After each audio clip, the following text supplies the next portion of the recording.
नमस्कार दोस्तों, आपका स्वागत है हॉरर टॉक बाय आकाश चैनल पर, जहां हम आपको डर और रहस्य की गहरी दुनिया में ले चलते हैं। अगर आप भी उन लोगों में से हैं जिन्हें भूत, प्रेत, अजीब घटनाओं और रहस्यमय दुनिया में दिलचस्पी है, तो आप बिल्कुल सही जगह पर आए हैं। यहाँ पर हर हफ्ते हम आपको सुनाएंगे डरावनी कहानियां, भूतिया घटनाएं, तंत्र मंत्र से जुड़ी विचित्र बातें और ऐसी ही कई अजीब और गरीब और खौफनाक अनुभव।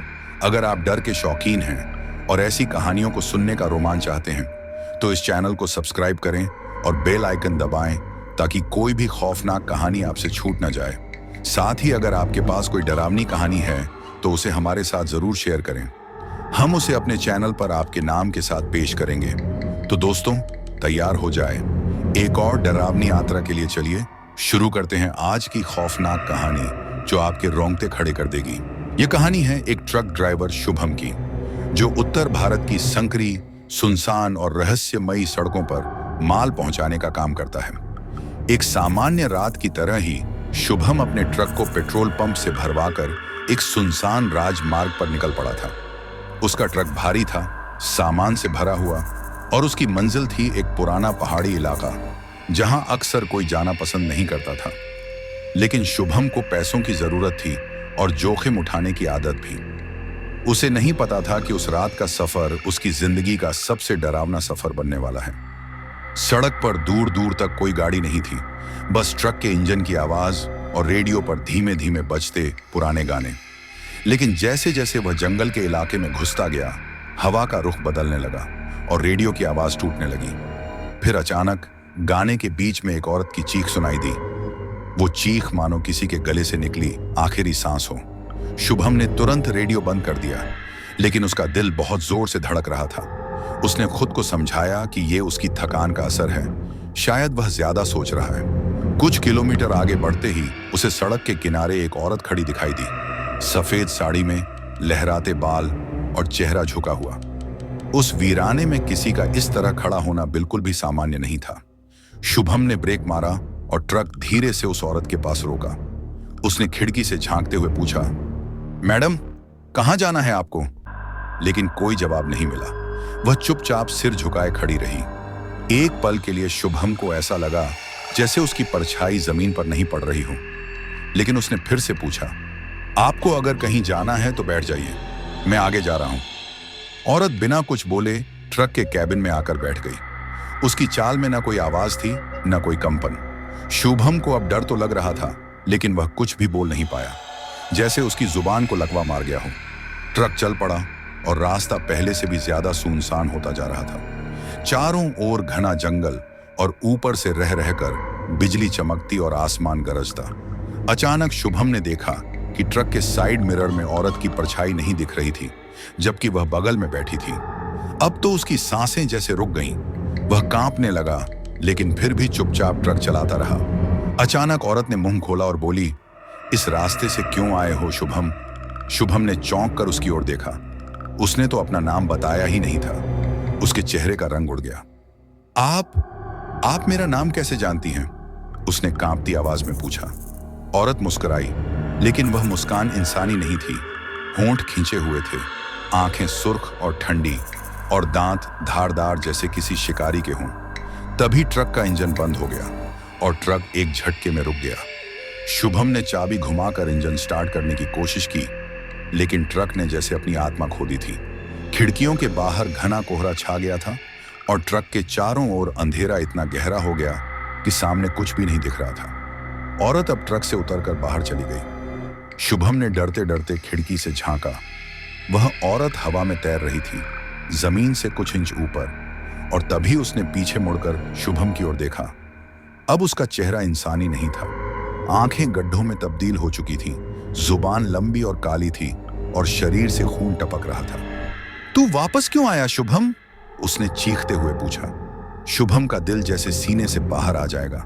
उसने दरवाजा बंद किया, लेकिन वो चूड़ैल अब ट्रक के सामने खड़ी थी, और जैसे ही शुभम ने इंजन स्टार्ट करने की आखिरी कोशिश की, वह हवा में उड़ी और ट्रक के सामने शीशे को तोड़ते हुए अंदर घुस गई। शुभम बेहोश हो गया। जब उसे होश आया, वह किसी जर्जर मकान के फर्श पर पड़ा था। उसकी बाजू पर एक अजीब सा निशान था, जैसे किसी ने गर्म लोहे से जलाया हो। चारों ओर अंधेरा, दीवारों पर खून के छींटे और खिड़की से झांकती वही चुड़ैल।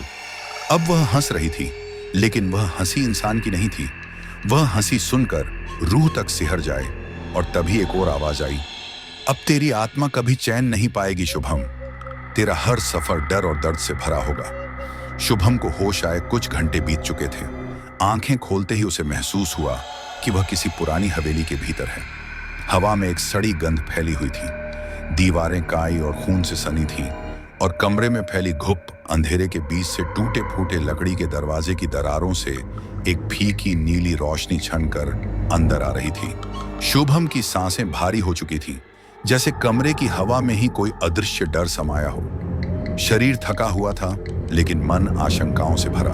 उसे अब तक यकीन नहीं हो रहा था कि जो कुछ भी हुआ वो सपना नहीं बल्कि सच्चाई थी। उसने धीरे से खुद को खड़ा किया और कमरे का दरवाजा खोला। बाहर एक लंबा गलियारा था, जिसकी दीवारों पर पुराने धुंधले चित्र लगे हुए थे और हर चित्र में एक ही औरत की शक्ल थी। वही औरत जो ट्रक में बैठी थी, वही जो हवा में तैर रही थी, वही जो अब तक उसके जहन में गूंज रही थी। शुभम को उस चित्र की आंखें घूरती हुई लगी, मानो वो उसे निगल लेना चाहती हूं। वो कांपता हुआ हवेली से बाहर निकला। बाहर घना जंगल नहीं था, बल्कि एक पूरा गांव बसा हुआ था। लेकिन ये गांव इंसानों का नहीं था। हर घर खंडहर में तब्दील, हर गली वीरान और हर पेड़ जैसे जला हुआ। वो गांव समय के बाहर अटका हुआ लगता था। कहीं कोई आवाज नहीं, कोई चहलकदमी नहीं। दूर एक कुआं दिखाई दिया, जहां से हल्की हल्की बुदबुदाहटें सुनाई दे रही थी। शुभम उस ओर बढ़ा। जैसे ही वह कुएं के पास पहुंचा, किसी ने उसके कंधे पर हाथ रखा। वह चौंक कर पलटा, लेकिन वहां कोई नहीं था। फिर वह बुदबुदाहट और तेज हुई। शुभम, तू लौट क्यों आया? तुझे तो मर जाना चाहिए था उसी रात। शुभम अब पूरी तरह डर चुका था, लेकिन उसे इस भूतिया गांव से बाहर निकलना था। तभी उसे एक झोंपड़ी से हल्की रोशनी आती दिखाई दी। वो भागकर उस ओर गया। झोंपड़ी के भीतर एक बूढ़ा साधु बैठा था, आंखें बंद किए, ध्यान में लीन। शुभम ने घबराकर कहा, बाबा, मुझे यहां से बाहर निकलना है, प्लीज मदद कीजिए। मैं इस जगह को नहीं जानता, मुझे नहीं पता ये सब मेरे साथ क्यों हो रहा है। बाबा ने आंखें खोली। उनकी आंखों में कोई डर नहीं था, सिर्फ एक ठहरी हुई शांति। वो बोले, तू जिस रास्ते से आया है वो शापित है। उस सड़क पर आज से नहीं, 100 सालों से मौत का साया है।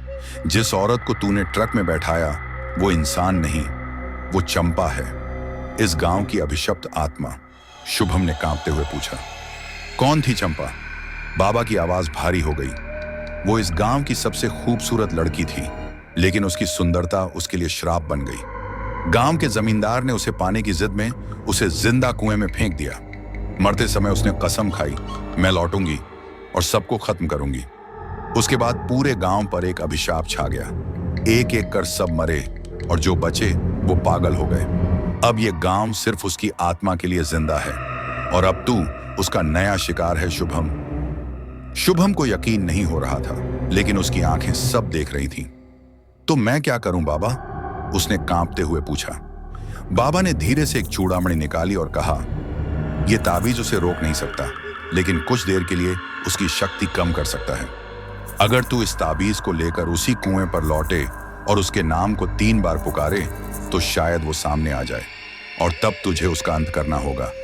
लेकिन याद रख, अगर तेरा दिल डगमगाया, अगर तेरा इरादा कमजोर हुआ, तो वो तुझे जीते जी निगल जाएगी। शुभम के पास अब कोई और रास्ता नहीं था। उसने ताबीज लिया और झोंपड़ी से निकलते ही उसकी आंखें फिर उसी कुएं पर टिक गईं, जहां से वो आवाजें आ रही थी। वह धीमे धीमे कदमों से उस ओर बढ़ा। अंधेरे में हर पेड़ उसे देखता हुआ लग रहा था, हर झाड़ी में कोई सांस लेता हुआ। हवा भारी होती जा रही थी। कुएं पर पहुंचकर उसने ताबीज को कसकर पकड़ते हुए कहा, चंपा, चंपा, चंपा। एक पल के लिए सब शांत हो गया। फिर कुएं से धुएं की तरह कुछ निकला और हवा में एक छाया बनने लगी। चुड़ैल अब सामने थी। उसका चेहरा पहले से ज्यादा डरावना। उसकी आंखें बिना पलक झपकाए शुभम को घूरती हुई। उसने एक जोरदार चीख मारी और हवा में तैरते हुए शुभम की ओर बढ़ी। शुभम ने कांपते हुए ताबीज को उसकी ओर फेंका। एक तेज रोशनी हुई और चुड़ैल कुछ देर के लिए रुक गई, लेकिन उसके बाद उसने जोर से चिल्लाते हुए कहा, तू मुझे नहीं रोक सकता शुभम, मैं तेरे साथ हूं जब तक तू जिंदा है। अचानक वो गायब हो गई। शुभम ने राहत की सांस ली, लेकिन उसे अब एहसास हो गया था कि यह बस शुरुआत थी। अब वो चुड़ैल हर रात उसका पीछा करेगी, हर रास्ते पर उसकी छाया होगी। अब ये एक खेल था, एक जानलेवा खेल, जहां या तो शुभम बचेगा या उसकी आत्मा भी उस कुएं में दफन हो जाएगी। कुएं से गायब होने के बाद शुभम को कुछ पल के लिए सुकून मिला, लेकिन ये सुकून सिर्फ तूफान से पहले की शांति थी। जैसे ही वो गांव की गलियों से बाहर निकलने लगा, चारों तरफ अचानक तेज हवा चलने लगी। पेड़ों की शाखाएं टूटकर जमीन पर गिरने लगीं और आसमान बिजली से कांप उठा। शुभम जैसे ही अपने ट्रक के पास पहुंचा, उसने देखा कि ट्रक का अगला शीशा टूटा हुआ था और अंदर की सीट पर किसी ने नाखूनों से लिखा था, तू बच नहीं सकता शुभम। उसका दिल धड़कने लगा, लेकिन वह खुद को मजबूत बनाकर ट्रक में बैठ गया और इंजन स्टार्ट करने की कोशिश की। चमत्कारिक रूप से ट्रक स्टार्ट हो गया, मानो किसी अदृश्य शक्ति ने उसे कुछ समय की मोहलत दी हो। उसने बिना समय गंवाए ट्रक चलाया और उस वीरान सड़क की ओर निकल पड़ा जहां से वह आया था। लेकिन कुछ किलोमीटर चलने के बाद ही उसे महसूस हुआ कि उसका ट्रक एक ही जगह घूम रहा है। गूगल मैप बार बार एक ही स्थान दिखा रहा था, घुमाव, मृत्यु बिंदु। वो जैसे एक समय चक्र में फंस चुका था।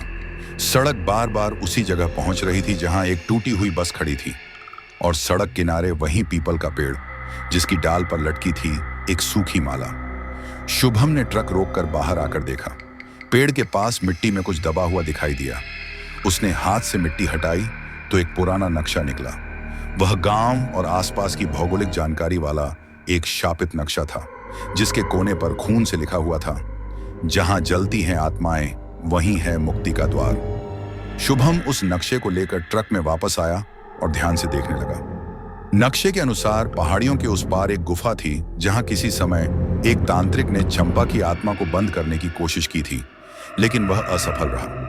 अब वही जगह चंपा की शक्ति का केंद्र बन चुकी थी। शुभम को अंदाजा हो गया कि अगर वो इस खेल से बाहर निकलना चाहता है तो उसे वहां जाना ही होगा। लेकिन जैसे ही वह ट्रक स्टार्ट कर फिर से चल पड़ा, अचानक ट्रक के डैशबोर्ड से आवाज आई, एक लड़की की चीख जो कह रही थी, मुझे बचा लो, मुझे जिंदा जला दिया गया था शुभम। ट्रक की हेडलाइट अपने आप ऑन ऑफ होने लगी और स्टीयरिंग अपने आप घूमने लगा। शुभम ने ब्रेक मारा, लेकिन ट्रक अब किसी और के नियंत्रण में था। ट्रक सड़क छोड़ जंगल की ओर दौड़ पड़ा और कुछ ही मिनटों में वो एक घनी झाड़ी में फंस गया। ट्रक रुक चुका था, लेकिन माहौल अब भी डरावना था। शुभम जैसे ही बाहर निकला, एक औरत की छाया उसके सामने प्रकट हो गई। वो चंपा थी, लेकिन इस बार उसका चेहरा इंसानी से ज्यादा पशु जैसा लग रहा था। गालों की खाल झुलसी हुई, आंखें पूरी तरह काली और शरीर से धुआं निकल रहा था। उसने जोर से कहा, तू क्यों आया मेरी आग में हाथ डालने? ये दुनिया भूल चुकी है मुझे, तुझे भी भुला दूंगी। शुभम पीछे हटने लगा, लेकिन तभी उसके हाथ में रखा हुआ नक्शा चमकने लगा। एक सफेद रोशनी उसके शरीर के चारों ओर फैल गई, जिससे चंपा कुछ देर के लिए चीखती हुई अंधेरे में गायब हो गई। शुभम समझ गया कि यह नक्शा सिर्फ रास्ता नहीं, बल्कि एक रक्षा कवच भी है। अब उसके पास वक्त कम था। रात के तीसरे पहर में, जब पूरा जंगल भय और निस्तब्धता में डूबा हुआ था, शुभम ट्रक को किसी तरह पहाड़ियों की ओर लेकर बढ़ा। हर मोड़ पर, हर पेड़ के पीछे उसे वही साया दिखाई देता, कभी चंपा का, कभी उसके जलते चेहरे का, कभी उसकी हंसी का। शुभम को अब यह भी समझ आ चुका था कि यह आत्मा सिर्फ किसी एक जगह से बंधी नहीं, बल्कि अब उसके साथ चलने लगी है। रास्ता दुर्गम था, पत्थरों से भरा हुआ, और पहाड़ियों पर चढ़ते हुए ट्रक कई बार फिसलने लगा। लेकिन शुभम ने हार नहीं मानी। जैसे ही वो नक्शे में दिखाए गए स्थान के करीब पहुंचा, अचानक ट्रक का टायर फटा और ट्रक एक जोरदार झटके से एक चट्टान से टकरा गया। शुभम बुरी तरह घायल हो गया, लेकिन वो रेंगते हुए उस पहाड़ी गुफा की ओर बढ़ा। वहां पहुंचते ही उसने देखा, एक गोलाकार चबूतरे पर बने यंत्र मंडल के बीच रखी थी एक लाश, सूखी, राख में बदली हुई, पर सिर पर वही बालों का गुच्छा था जो चंपा के चित्रों में दिखते थे। अब उसे सब समझ आ गया। यही था वो केंद्र जहां उसकी आत्मा बंधी थी। लेकिन तभी चंपा की आत्मा वहां प्रकट हुई, पूरे भयावह रूप में। तू चाहता है मैं मुक्त हो जाऊं? पहले खुद को उस अग्नि में झोंक, फिर बात कर। शुभम ने कांपते हुए अपने हाथ में रखे ताबीज को गुफा के केंद्र में रख दिया और पूरी ताकत से मंत्र दोहराया जो साधु ने उसे बताया था। ओम क्षीण चंद्राय चंपाय नमः।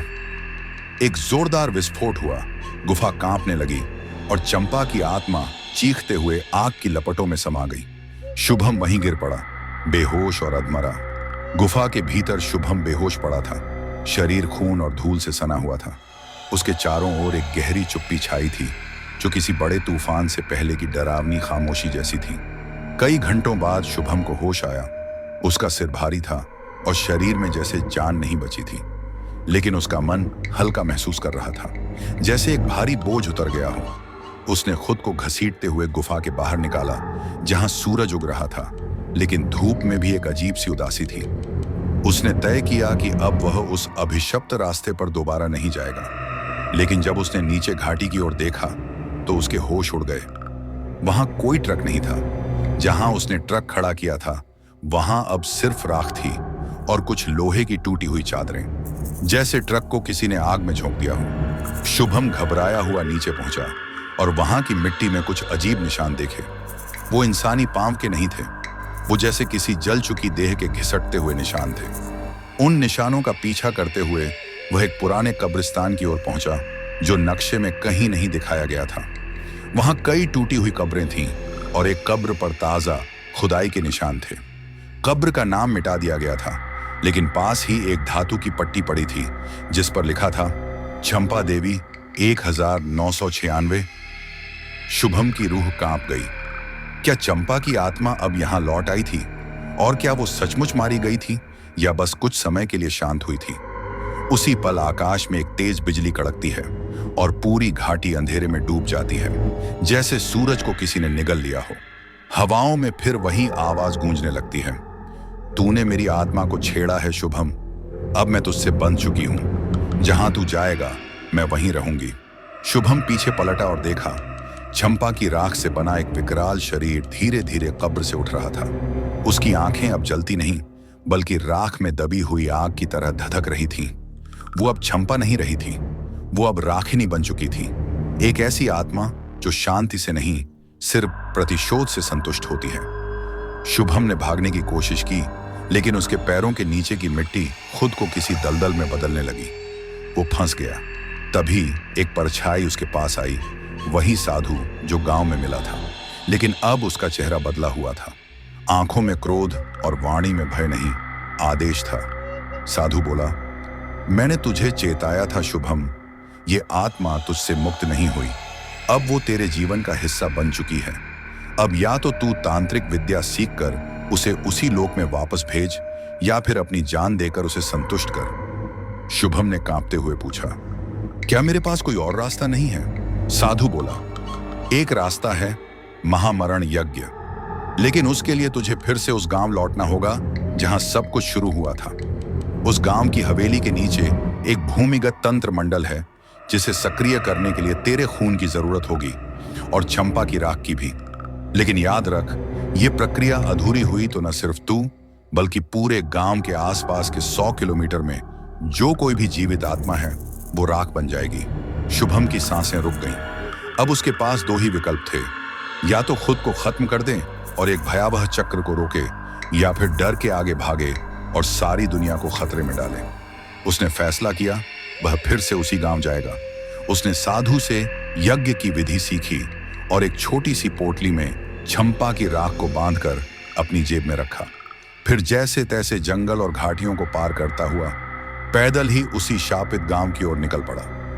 रास्ते भर उसे हर मोड़ पर चंपा की परछाई नजर आई, कभी पेड़ों पर लटकती हुई, कभी झील में उसका चेहरा झांकता हुआ, कभी रात में उसके कानों में फुसफुसाती हुई, मैं यही हूं शुभम, तेरे रग रग में समा चुकी हूं। शुभम की देह घायल, आत्मा थकी और मन डरा हुआ था, लेकिन फिर भी वो उस रास्ते पर चला जहां हर पेड़ के पीछे मौत घात लगाए बैठी थी।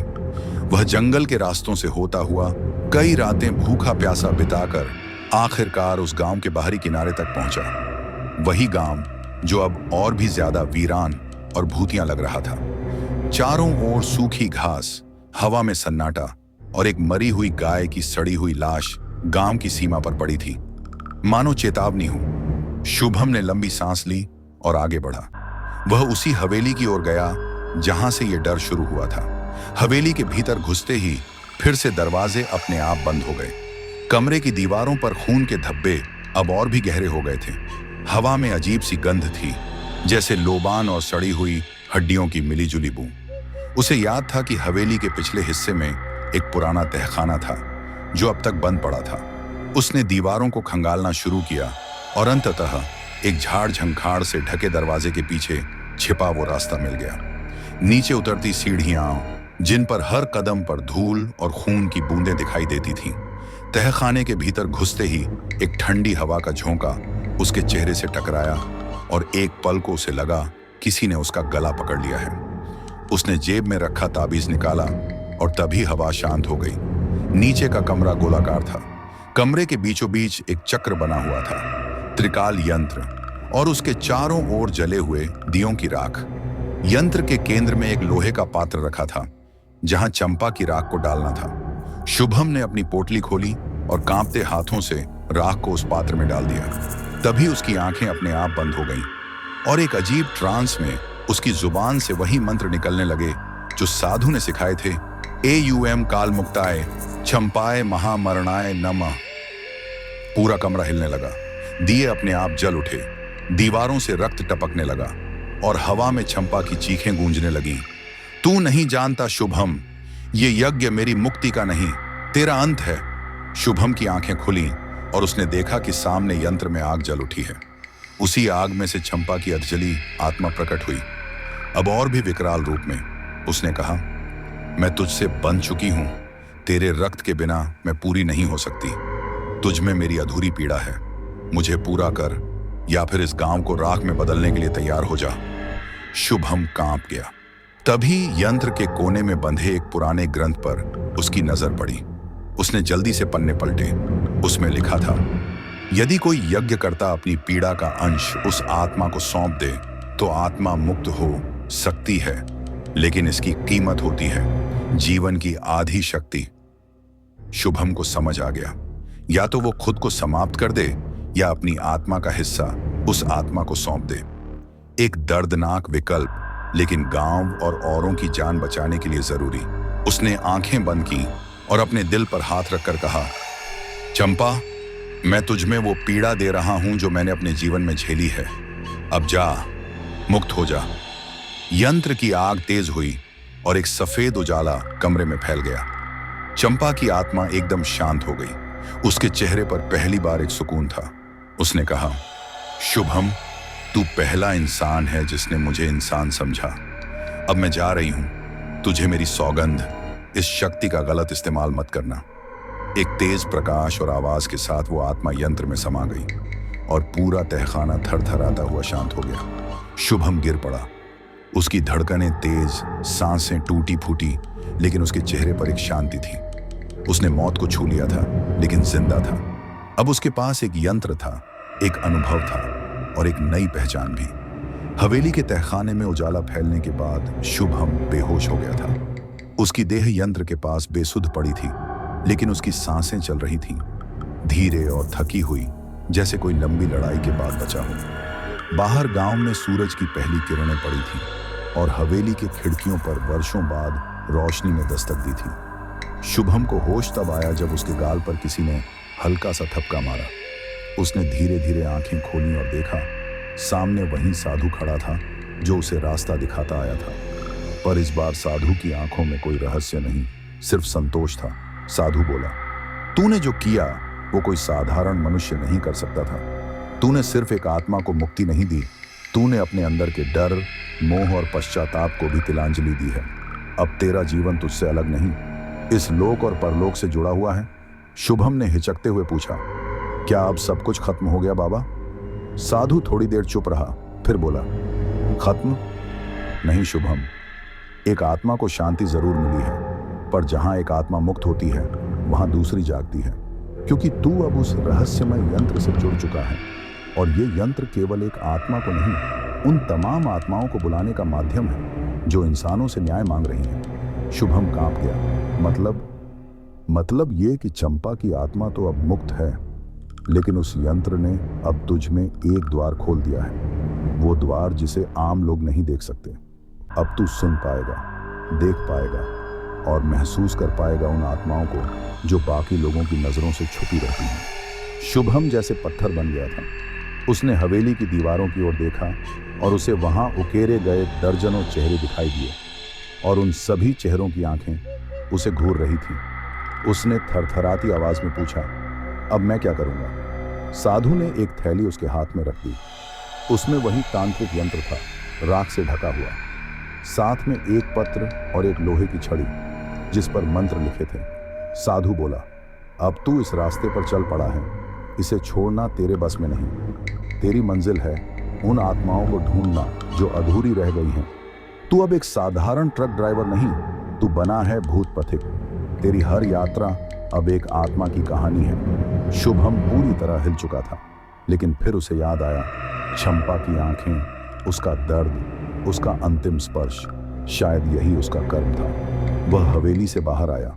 गांव अब भी वीरान था, लेकिन हवेली की छाया अब हल्की हो गई थी। शुभम ने अपने ट्रक की तरफ रुख किया। ट्रक वहीं खड़ा था, जला भुना, पर किसी चमत्कारिक शक्ति से फिर से अपने रूप में आ गया था। ट्रक के बोनट पर लिखा था, राख से शुरू, आत्मा तक यात्रा। उसने इंजन चालू किया। ट्रक गड़गड़ाया और आगे बढ़ा, लेकिन जैसे ही ट्रक गांव की सीमा पार करने लगा, एक परछाई पेड़ों के पीछे से निकली। एक लड़की की, जो लहंगे में थी और उसकी गर्दन उल्टी थी। उसकी आंखें सीधे शुभम से टकराईं। तूने चंपा को शांति दी, लेकिन मैं रथी, मैं अब भी भटक रही हूं। शुभम की आंखें फटी की फटी रह गईं। ट्रक अचानक रुक गया, इंजन बंद और रेडियो पर एक पुराना गीत बजने लगा। सजनवा बैरी हो गए हमारा। गांव की सीमा पर ट्रक रुक चुका था, इंजन बंद, लेकिन रेडियो अपने आप चल पड़ा था। हवा स्थिर थी, लेकिन उसकी ठंडक अब हड्डियों को चीरती लग रही थी। रति की परछाई धीरे धीरे ट्रक के पास आई। शुभम उसके रूप को देखता रहा। उसके चेहरे पर सिर्फ दर्द नहीं था, कोई ऐसा रोष था जो 100 वर्षों से दबा हो, जैसे कोई राज जिसे छिपाने के लिए कई पीढ़ियां बर्बाद कर दी गई हों। रति ने कोई शब्द नहीं कहे, बस एक दृष्टि डाली और ट्रक का दरवाजा अपने आप खुल गया। शुभम का शरीर जैसे उस नजर के वश में हो गया। वह चुपचाप ट्रक से उतर आया। रति मुड़ी और बिना कुछ कहे जंगल के एक पुराने रास्ते की ओर चल पड़ी। शुभम भी उसके पीछे पीछे चलता रहा। कुछ ही देर में वे एक टूटे फूटे कुएं के पास पहुंचे जो झाड़ियों से ढका हुआ था। रति वहीं रुक गई। उसकी आंखें अब पानी से भीगी हुई थीं। उसने कुएं की ओर इशारा किया और फिर उसकी आकृति हवा में मिटने लगी। शुभम डर और जिज्ञासा के बीच खड़ा था, लेकिन अब वह जान चुका था कि चुप रहना और पीछे हटना अब उसकी नियति में नहीं है। वह कुएं की दीवार पर झुका और नीचे झांका। कुएं में कुछ भी स्पष्ट दिखाई नहीं दे रहा था, सिर्फ एक ठंडी हवा ऊपर आ रही थी और उसके साथ एक धीमी स्त्री की कराह। वह पीछे हटने ही वाला था कि एक तेज झटका उसे भीतर खींच ले गया। शुभम की आंखें खुली तो उसने खुद को एक पुराने महल की कोठरी में पाया। एक ऐसी जगह जो धरती पर नहीं लगती थी। दीवारों पर जलते हुए दीप, छत से लटके लोहे के झाड़ फानूस और फर्श पर खून के धब्बे। सामने एक दर्पण था जिसमें शुभम का प्रतिबिंब नहीं बल्कि रति की छवि थी। रति ने बोलना शुरू किया, पर उसकी आवाज हवा में गूंज रही थी। मैं रति हूं, इस महल की राजकुमारी थी, लेकिन मेरे सौंदर्य और शक्ति के कारण मेरे ही पिता ने मुझे बलि चढ़ा दिया, एक तांत्रिक यज्ञ के लिए। उन्होंने मुझे देवी का अवतार बनाकर पुजारी के सामने प्रस्तुत किया, लेकिन वो यज्ञ शक्ति के लिए नहीं, अभिशाप का द्वार खोलने के लिए था। मेरा शरीर वहीं चीर दिया गया और मेरी आत्मा इस कुएं से बंध गई। शुभम सांस नहीं ले पा रहा था। रति आगे बोली, अब इस आत्मा की मुक्ति के लिए तुम्हें उसी महल के नीचे बने उस तांत्रिक कुंड तक पहुंचना होगा, लेकिन उस स्थान की रक्षा आज भी वही पुजारी कर रहा है जो अब एक मृतात्मा बनकर तांत्रिक राक्षस में बदल गया है। शुभम ने पूछा, क्या मैं जिंदा वहां से निकल पाऊंगा? रति बोली, अगर तेरा उद्देश्य सच्चा है तो तुझे मेरी हड्डियों की राख इकट्ठा करनी होगी। 3 हिस्सों में बंटी हुई है, एक इसी महल में, एक उस यज्ञ कुंड में और एक मेरे पिता की समाधि में जो आज भी मेरे बलिदान को गर्व मानता है। शुभम को यह पूरी यात्रा अब एक आत्मिक युद्ध जैसी लग रही थी। वो जानता था कि यह आसान नहीं होगा, लेकिन वो रुक भी नहीं सकता था, क्योंकि अब यह सिर्फ आत्माओं को मुक्त करने की बात नहीं थी। ये इतिहास से, अन्याय से और अधूरे प्रेम से जुड़ी कहानियों को पूरा करने की लड़ाई थी। उसने रति की राख का पहला टुकड़ा महल के भीतर एक पुराने बक्से से निकाला, लेकिन तभी अचानक दीवार से एक डरावना पुजारी प्रकट हुआ। उसका चेहरा अधझला, शरीर हड्डियों से बना और उसके हाथ में मंत्रोच्चारण से जलती हुई छड़ी। वह चीखा, कौन है जो फिर से रति की शांति में बाधा डाल रहा है? मैं रक्षक हूं उस बलि का। शुभम ने यंत्र उठाया और पुजारी की ओर मंत्र पढ़ते हुए बढ़ा। एयुएम रक्षाय नमः मृत्युत्वाय च। दीपक बुझने लगे, दीवारें कांपने लगीं और पुजारी की चीखों के बीच शुभम को उस यंत्र की शक्ति का पहला झटका महसूस हुआ। वह जमीन पर गिर पड़ा, पर यंत्र से निकलती रोशनी ने पुजारी की आत्मा को पीछे धकेल दिया। रति की आवाज फिर आई, तू अब मेरे करीब आ चुका है शुभम, लेकिन 2 टुकड़े और शेष हैं और हर टुकड़े के साथ जुड़ी है एक नई कहानी, एक नया शाप और एक नई मौत। शुभम उठा, राख को पोटली में बांधा और महल से बाहर निकला। उसकी आंखें थकी थीं, लेकिन अब डर नहीं, संकल्प था, एक नई दिशा की ओर बढ़ने का संकल्प। जैसे ही शुभम ने समाधि के समीप खुदाई शुरू की, जमीन हिलने लगी और वह पत्थर की मूर्ति चटक कर टूटी। उसमें से रति के पिता की आत्मा निकली, विकराल धू धू जलती आंखों के साथ। उसने चीख कर कहा, रति की आत्मा को चैन नहीं मिलेगा, वो मेरी थी, मेरा अधिकार था। शुभम ने बिना डरे यंत्र उठाया और बोला, तेरे पाप की शांति अब इस धरती को नहीं चाहिए। वह तांत्रिक यंत्र एक बार फिर सक्रिय हुआ और रति की आत्मा प्रकट हुई। उसका चेहरा शांत था, लेकिन आंखों में करुणा थी। उसने अपने पिता की आत्मा की ओर देखा और कहा, तेरे मोह और पाप ने मुझे नरक बनाया, पर आज मैं तुझे क्षमा करती हूं। यह सुनते ही समाधि से एक दिव्य प्रकाश निकला और राख का अंतिम टुकड़ा हवा में आ गया। शुभम ने तीनों राखों को एक साथ जोड़कर यंत्र में डाला और अंतिम मंत्र पढ़ा, एयुएम पूर्ण मुक्ताय रतिनाम नमः। चारों ओर तेज रोशनी फैली, हवाएं थम गईं और एक मधुर शांत सुर में रति की आत्मा ने कहा, शुभम, तेरा आर्ण मैं कभी नहीं चुका पाऊंगी। तू केवल एक ट्रक ड्राइवर नहीं, तू मुक्ति का माध्यम बना है। अब मैं जा रही हूं उस लोक में जहां पीड़ा नहीं होती। अगले ही पल रति की आत्मा उस रोशनी में समा गई। शुभम ने गहरी सांस ली। अब उसका ट्रक वापस चल पड़ा, लेकिन अब वो सिर्फ सड़कों का नहीं, अधूरी कहानियों का भी यात्री बन चुका।